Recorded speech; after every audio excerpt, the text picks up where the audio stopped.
Howdy everyone on YouTube. Thanks for tuning into the WatchBox review today. So it was just 1 week ago where I had uploaded a status update kind of on my Moto 360 Generation 2 46mm, and it wasn't the best of news as far as things are going here in my venture into a smartwatch and the world of Android Wear open source development. But basically it kind of left me with not having Bluetooth notifications from my phone reach to my watch. And I had full connectivity, I had full Bluetooth connectivity, but for whatever reason push notifications weren't making their way from my phone to my watch. And for me, that's the primary purpose for wearing a smartwatch, is to get those text message notifications and incoming email notifications, as well as voice call alerts as well, and I just wasn't getting those. That was a week ago, almost literally, and fast forward to today, I found finally a workaround. So just surfing through all the tech support update forums, user enthusiast forums, as well as Android Wear's own tech support forum through Google, somebody finally figured out a solution to this. So I want to kind of slowly walk you guys through that. So these are my own procedures and my own steps that I posted onto the Android Central forum, and I'm going to copy and paste these down below in the description so you guys can hopefully use that instead of looking here on the screen. But if you want, go ahead and pause the screen here as I scroll through some of this. So here's the steps that I followed. First, I'm sorry, I got a touch screen on my computer. First, I deleted Android Wear from my cell phone, my LG V10. Okay, then I re-downloaded a Android Wear fresh onto my phone and installed it and let it set up and let it pair with the watch. But as before, there were no Bluetooth notifications yet. Okay, stay tuned for that. Okay, so at that point, I factory reset the watch. It'll pair and connect over Bluetooth, but notifications will still, once again, not reach the watch just as before.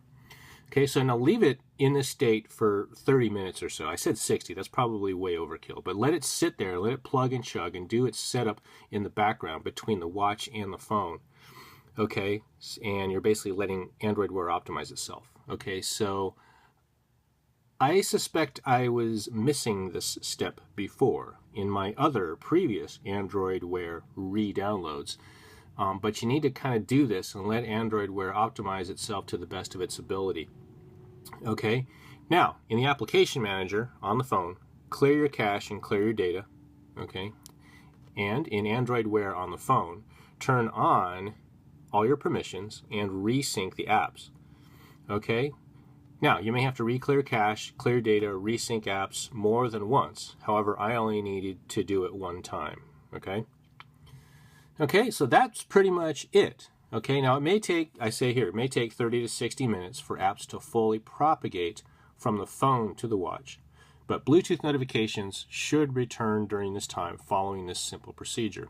Okay, so basically I was missing the step up here, clear cache and clear data after a fresh installation and download of Android Wear onto my phone. So normally when you delete an app and re-download it and reinstall it fresh, you shouldn't have to go in and clear cache and clear data the way I've had to here, with at least with this 1.5 release.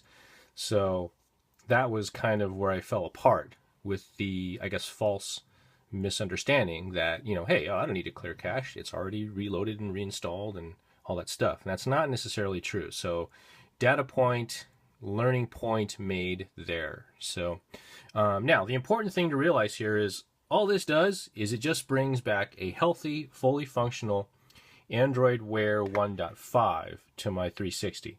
Okay, it doesn't update yet to the 2.0 release, which should be rolling out soon for this watch. So that was the other reason why I want to get this and my other video out as timely as I did, was to kind of baseline and benchmark where I'm at right now with Android Wear and the 1.5 release. Okay, so Some of you, maybe I had some strong words and some strong opinions in my other video about this watch, in terms of dollar value and getting the most bang for your buck and all that kind of stuff. And if you're wondering if my views on that have changed now that I have a solution and a fully functional watch again, the answer to that is no. I really still don't think at $325, this is not really the best use of that kind of money, quite honestly. Okay, now I understand what it takes to research, to develop, and bring a product to market, but somebody explained to me how Asus and the ZenWatch series of Android Wear watches, how they're able to do the same thing, but only charge less than half of what this watch costs. Okay, you could make the argument with Sony too. The Sony smartwatch series, they were never as expensive as $325. Okay, and I think they have standalone GPS built into those watches as well. Okay, so anyhow, yeah, I'm happy with it overall. Would I do it again? Would I buy it again? No, probably not. I would look elsewhere for another solution. Now, fortunately, smartwatches now, fortunately, are starting to look more like traditional watches, and that was really the main reason for me buying it. It was really one of the few round circular face watches, smartwatches, that actually look like a wristwatch as well, and that was one of the reasons why I wanted it. So you're seeing here a U.S. Navy boost ships homage, I guess, and it's a nice watch style. I like it. So anyhow, that's pretty much it here where we're going to leave off. So I'm going to cruise with this for the next couple of weeks. You may see me post follow-up commentary if the problem comes back again. I don't think that it will, however. It's been really stable for the past 2 or 3 days. So I definitely will be posting follow-up commentary when Motorola releases the Android Wear 2.0 release. And it might never come, actually, by the way. So not all the older generations are getting updated to 2.0, which is perfectly okay by me. Again, I've been really happy with Android Wear 1.5. It's done everything I need a smartwatch to do for me. Okay? So anyhow, that's it. Feel free to post comments and questions down below. And again, I'll be posting these comments here down below in the comment field, in the detail field here on this video once I upload it, okay? So I will catch you guys later, and once again, thanks for tuning in.